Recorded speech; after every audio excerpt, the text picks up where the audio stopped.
How to delete Snapchat account on both Android and iOS devices. Hello everybody, welcome back to the channel. Today I'll guide you on how you can delete your Snapchat account on both Android and iOS devices. Now the steps are similar for both of the devices, so look out. Simply open up Snapchat app and log into the account that you want to delete.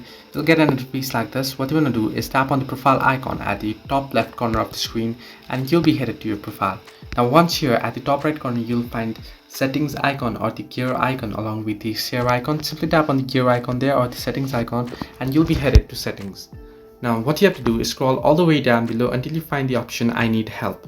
You can find the option I need help under support. Simply tap on I need help and it'll take you to this page here.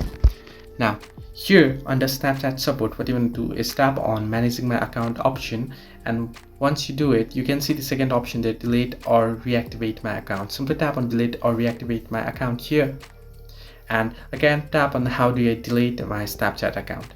Now once you do this, if you scroll down below here you can see there on the screen to delete your account. If you are on Android or on the web, you can see go to the accounts portal option. Simply tap on the accounts portal option that you can see on the screen. You can see the account portals here. Tap on accounts portal and it'll take you to account deletion page. Now you can see you delete account while you are leaving us. Simply type in your password and tap on continue and your account will be deleted. So this way you can delete Snapchat account. Hope this helped you. Do like and subscribe and do not forget to leave a comment down below if you have any further issues.